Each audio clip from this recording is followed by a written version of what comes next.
Hey guys, and welcome back to the channel. Today we've got a really highly requested video, which is your land-based snapper fishing, so off the rocks and off the beach. So it'll be me and Anton running through everything from gear selection to locations to how we rig up to everything we do. So yeah, follow along. So first off guys, we have hook selection. So personally, I like to use BKKs. Or owner hooks. They're my two personal favorites, and anything pretty much from a size 5 to a size 8.0. All personal preference. I prefer around that 6 to 7, and here we have an example of 7.0s. That's probably my optimal size. So when selecting hooks, you've got two options. You've got a J style hook, as you can see, looks like a J, and then you've got a circle, which is like that. As you can see, the hook actually comes back in on itself a lot more. And the main difference between these two hooks is going to be the fact that the circle hook is designed for setting under this tension, so not actually lifting and setting into the fish, because the design of the circle hook is as it runs along the fish's mouth when the bait's in its mouth, as it gets towards the end, it will just turn and catch into your finger. So obviously a big benefit to using a J is I find you have a much better hookup rate and a hookup success. Obviously circles are probably better for holding that fish on, but with a J, because they're hooking into any part of the fish's mouth, it makes it a lot easier and a lot more successful in landing those fish. The problem with your J hooks is you can gut hook fish pretty commonly. However, if I'm going to be gapping the fish anyway, I normally don't worry too much about where the hook placement is. I just worry about getting that fish in.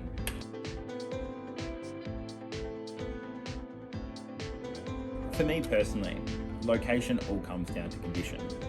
If it's quite stormy or high swell, I much prefer to stay to the rocks because I find beaches and stuff are a lot more weeded out. So pretty much in high swell conditions or storm conditions, pretty much all of the rock walls around Perth can produce snapper. That's like North Mole, South Mole, Mindari, Hillary's, all the really good options. Where you set up on a rock wall doesn't really matter because the snapper are coming in the storm conditions because the bottom is getting churned up and all the crabs and stuff basically from the waves are getting washed into the water. So they're actually sitting in a lot closer. So another common misconception as well when land-based rock fishing for snapper during like storms is to cast as far as you can. A lot of the times I'm only casting 10-15 meters from the rocks because that's where the fish are. They're coming in 2 feet off those rocks and all that stuff that's been churned up. So here I have a PE5, which is an 80 pound, and a PE3, which is a 50 pound line. So when I'm fishing off the rocks, I'm mainly using a PE5. The reason being is the thicker line, you're not going to be able to cast as far. However, I'm not looking for casting distance, I'm looking for strength and abrasion resistance. And going a higher PE, it's going to have a lot higher abrasion resistance around structure like reef and rocks and all that. So you a lot better chance of landing your fish.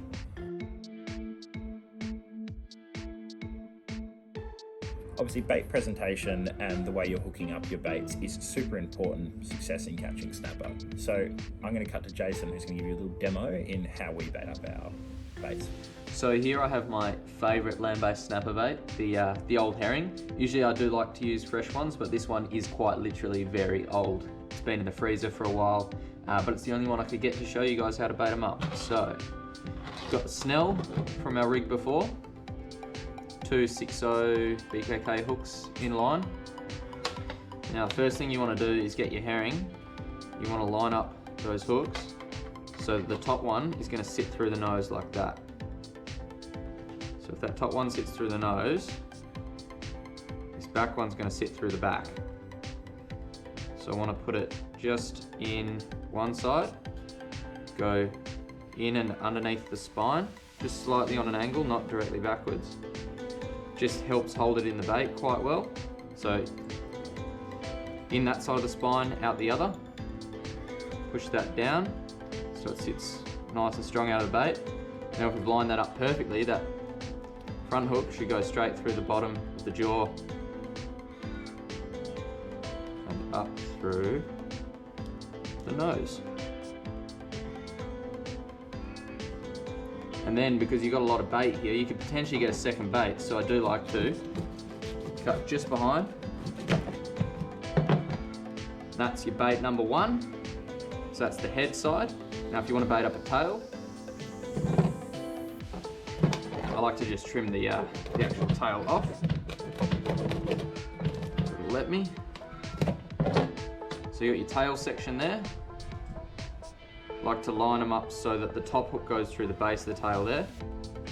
Just sit one. How about go through this side? And I'm going to push it through and roll it back in the flesh so it sits out like that. And also it's a good idea to bait cotton these, particularly when you've got a lot of pickers around. So you've got it sitting out like that, and then you push the other one straight through the tail. That's your tail section. There's 2 baits out of 1 herring, and yeah, very durable bait, so that's why we do favour herring. Mullet's also another good bait. If you're using anything less durable like blue mac or scalies, I do recommend using a liberal amount of bait cotton. But there you go.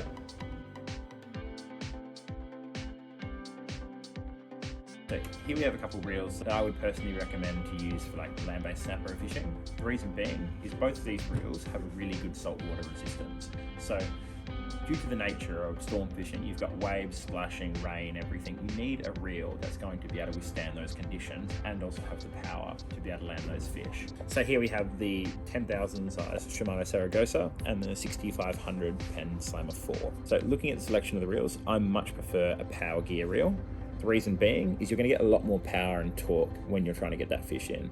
If you're using a high gear reel or an XG reel, you're going to lose a lot of power and torque, and you're going to gain speed. But speed isn't a big thing when you're trying to land these fish. So these two right here are probably on the lower threshold as to what I would personally use. There are cheaper saltwater reels out there. However, due to the conditions and obviously the strain you're putting on these reels with, you know, saltwater splashing and everything, you need something that's going to be able to last and have a high quality of resistance to that salt water.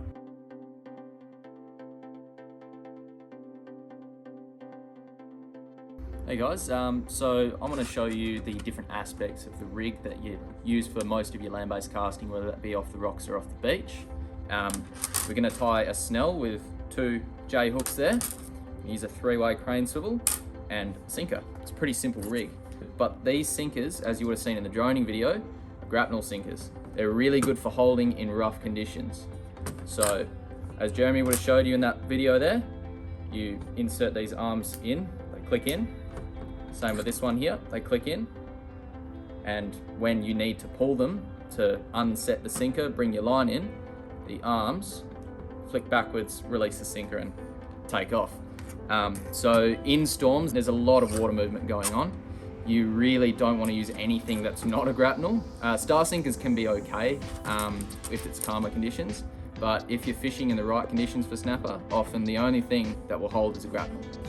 So the first part I'm going to make up for you guys is the hook line, the dropper off the side. So get about, what's that, 50 centimeters of line, cut it. So we've got a 100-pound leader here, which is what we'd recommend for land-based snapper fishing. The water is filthy, even during the daytime they can barely see this stuff, and it's better to have that thicker, heavier line for more abrasion resistance when it comes to landing fish in and around the rocks. So we're just going to tie a snell knot, and we'll show you the way we do it. So essentially we've got that line I just cut, that's about 50 centimeters of 100-pound leader, and we'll start with our bottom hook here. So that's probably a 6-0, 6 or 7-0 is a good starting point for your snapper hooks. So I'm just going to lay that across the shank, like so. I'm going to grab the other end of that line, just bring it here, leave a little bit of a tag there, not too much. And then I'm just going to wrap this line around that shank in a downwards direction, making sure I'm gripping that hook nice and tightly. And you don't need to do this too many times, like I don't even know how many times that is, but it looks about right. And essentially, just use my teeth or something, pull it through. Pull that line through from the top. That forms your snell. So that presents the hooks in line and doesn't leave them hanging off the bottom like you would with a uni or a blood knot. And then, important not to forget, just put that line back through the eye there. And now, when you apply tension from the other side, it's pulling in the exact right direction you want to set that hook into the fish. Now all we need to do is do another one. So set the hook position a little bit further up. So quite often when you're casting or drone fishing even, you're presenting quite big baits for these snapper. They're really voracious feeders, so yeah, quite easy to get to eat a bigger bait. Herring are a great option for casting. That's probably our pick of the bait. So if I want to present half a herring, I'm going that one through the mouth/nose, this one through the back, just below the spine. So there's our snell there, and note how there's actually not a lot of line left. It's a little bit of a tactical move. So you always want your bait line to be shorter than your sinker line when you're casting. So I just go and finish that with a uni knot, tie that to the side of the freeway swivel there. That's our dropper, perfect length, and then we're going to tie a longer line for the sinker there. Just allow it to cast a lot nicer when you come to belting it out into a 30 knot wind. So just trim the bottom of that snell there. And yep, for you guys wondering about the inshore rigs as well, boat based, it's essentially just that. 2 hooks inline snelled, and you forget about that 3-way. So next part is the sinker line.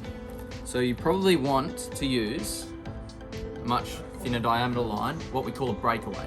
So just in case your sinker gets snagged and can't get unsnagged, this line will snap and not cost you the rest of your rig or a fish.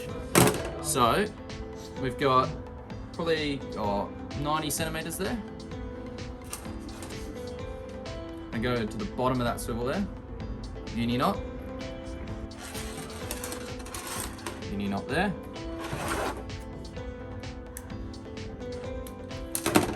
And then go down to the other end, and you can tie directly to your sinker with another uni knot, or you can tie a loop. So I'll do a loop here. This allows you to interchange your sinkers, to adapt to the changing conditions. It doesn't need to be very strong considering, well, you don't mind so much if the sinker breaks away if you've got a fish on, particularly if it does get snagged. Just trim that up a little bit. And get some better scissors. And yeah, you can just push it through your sinker. Probably take the legs down, it's a lot easier to push them off.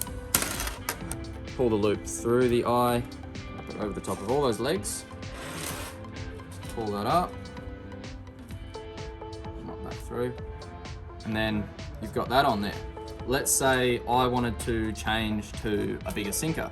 All I need to do is push that loop off, pull it over the end of the sinker there, pull it back through the eye, and it's off. And then, you can loop to one of these.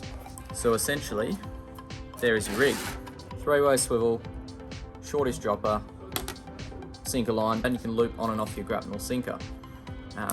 Pretty much the rig. Anton will show you a rig later for the beach casters out there. Want to get that elusive beach pinky. So in front of me right now, we have 2 different rods at 2 different price points that are both going to be suitable for the application of rock fishing. So first off, here we have the Penn Prevail 2. It's a 2-piece 12-foot rod that's 15 to 37 kilo rated, and it's rated up to a 350 gram cast weight. So for me, it's important to have a longer rod when you're fishing off the rocks for snapper. The reason being is I want to avoid having my line touching the rocks, and besides that, it's really handy to be able to have that power and leverage over the fish so you can turn it a lot easier. Now, the reason why I want a heavier rod is for 2 main purposes. One, for casting my heavier baits. I tend to use 8-ounce sinkers when I'm snapper fishing off the rocks. And 2 is to be able to have that power against the fish. To 1, stop the fish, and 2, in dangerous situations, be able to leverage that fish up onto a rock. Having such a big cast weight is super important for being able to launch out a heavy bait and heavy sinker. Now, obviously, personally, as I said, I use an 8-ounce sinker and normally like a half herring or a whole herring. So having that higher cast weight, the rod's going to be able to perform a lot better under the casting load. And second of all, we have the Daiwa Beef Stick Z. It's a 14-foot 3-piece rod, rated 15 to 24 kilos, and this is the cheaper of the 2 options, coming in at about $150. So the Beef Stick is a great option for those starting out or on a lower budget. The reason being is it covers all the bases I think that is required for land-based rock fishing.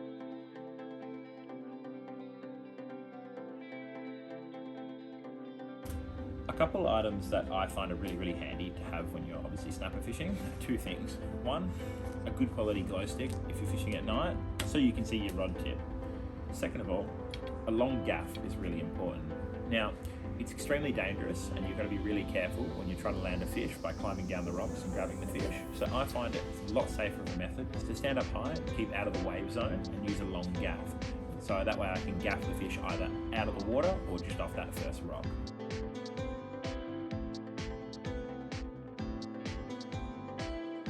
Hey guys, it's Anton here from Compleat in Nedlands, and I'm just going to be talking to you about casting for snapper off the beach today. So beach casting for pink snapper is something that's often really overlooked because it's seen as something that's quite difficult. People tend to go to rock walls more often because the conditions seem to bring fish in so that they can feed off the rock walls, feed off crabs and like abalone and everything like that. And the same thing applies off the beach. Rougher conditions like storms will bring fish in towards the beach so they can feed off sand crabs or anything like that that's get pushed into the surf. So overall it's a pretty good option to consider, seeing as it's not really as difficult as people may think it is, because you really don't need that big to cast because they will be closer to the wash zone.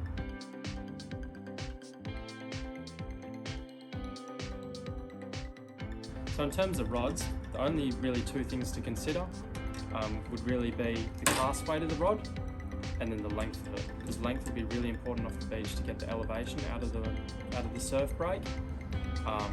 And another thing to help with that would be a really long rod holder as well. So I've got two rods here which would be two great options for casting off the beach for pink snapper. First of all, I've got the Daiwa Sensor Surf. This is a 13-foot rod and it's got a cast weight of around 6 ounces. Something around 6 ounces would be a great cast weight for all of the beach casting applications, because you'll be able to cast a 6 ounce sinker, as well as like half a herring or a scaly or anything like that. And then the second option here is my personal favourite, which is a low mount surf rod. So this will really maximise the elevation that you get out of your rod, because comparing the two, once these are in a rod holder, you're really losing about 1.5 feet of length of your rod, which is going to drastically change the elevation that you have out of the surf. And additionally, when you're fighting a fish, you can hold it quite close to your body, so you don't have to be holding it right up high and putting a lot of strain on yourself as you would with the long butt style rod. You can hold it nice and close in, it's going to be comfortable to use. But when you're casting, you can hold it really far apart and you can really get that leverage when you're casting to maximise distance. So another thing on these low mount assassin rods is they have a bionic finger. So rather than having to hold your braid when you're casting and then risking your finger to get cut or anything like that, this can manually hold it for you. So what you'll do is you'll wrap the line around this once. So it'll come around this side here, it'll wrap around it, and once you hold that trigger, the line won't come out. You can open your bail arm and that'll just stay there so long as you're holding the clip, and then once you release that after your cast, it'll open up and release your bait, and you'll find that it casts a lot better with this clip.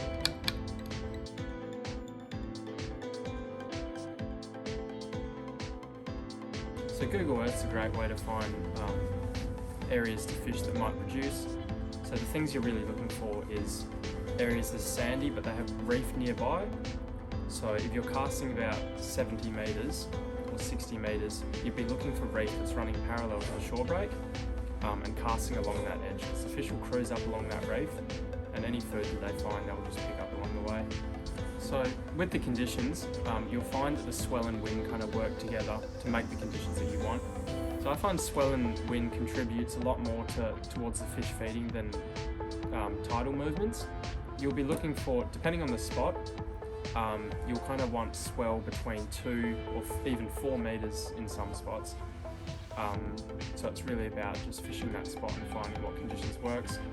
But really the windiest conditions that you can fish with the biggest swell will kind of produce the most fish for you.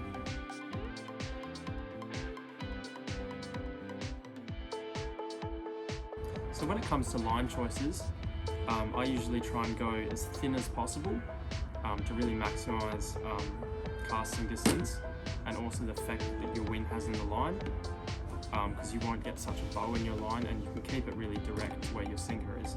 So a line like this Sunline Siglon here, It's a P3, but it's rated to 50 pounds. So for its diameter, it really is quite strong.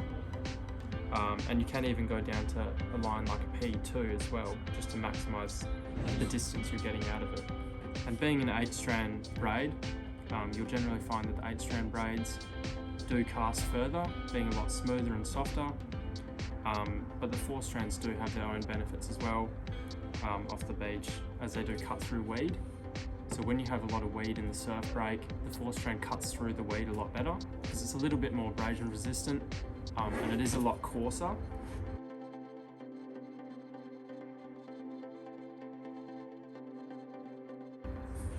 So I'm just going to tie you up a rig here, which is what I use. It uses these Gemini splashdown clips, so it holds the bait close to the sinker.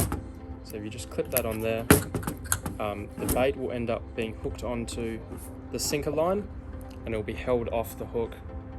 So it really keeps it nice and aerodynamic, allowing you to get greater distances on your cast, and it stops your bait and sinker from helicoptering in the air. So it travels nice and streamlined through the air.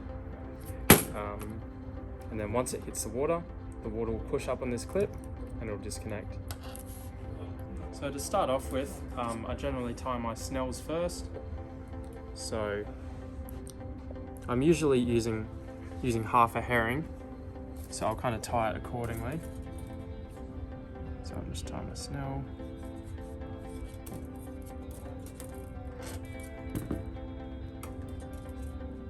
With great difficulty.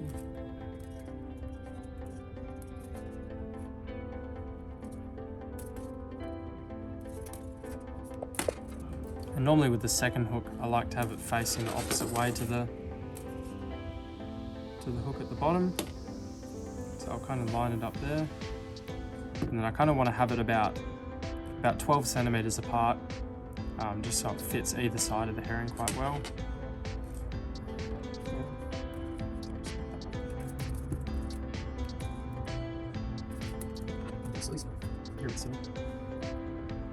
So there, they'll just sit together quite nicely like that. Here are 3 options that I'd be going with off the beach. You've got your generic star sinker, so a 6-ounce star. That'll hold bottom when it's a bit calmer, so you haven't got as much swell and wind. But in those rougher conditions fishing off the beach, I'd be going with either one of these 2 grapnel sinkers here. So this is a long boom and this is a Gemini. So they are slightly different in the fact that this one will have a casting clip attached to it. So rather than using a Gemini casting clip, you can hook directly onto that clip there and it will just hold the sinker like that. And then once you hit the bottom, it'll disconnect. So I find this sinker particularly holds bottom a lot better than the Geminis, just being because both of these will have to disconnect for the sinker to come out of the ground.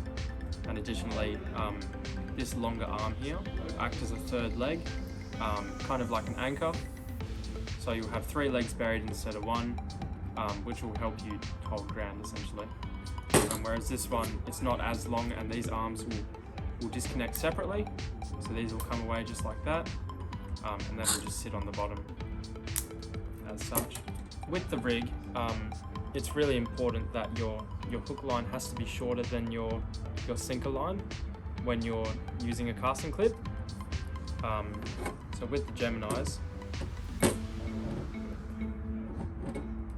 you'll have that attached, and you can have your swivel this close to your bait, so say a foot away from your sinker, and your sinker line can be up to 1 meter, just coming out to the side.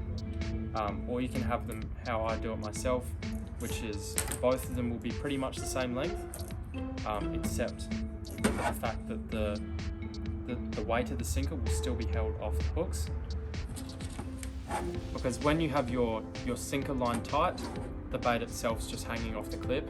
I'll find that this wire inside the clip will actually bend while I'm using it, and then you'll need to use a new clip for it. So usually the way I do this is to line it up here, have both of the lines tied onto the snell and onto the sinker, I just clip that one in and I line that up right up to the three-way swivel there.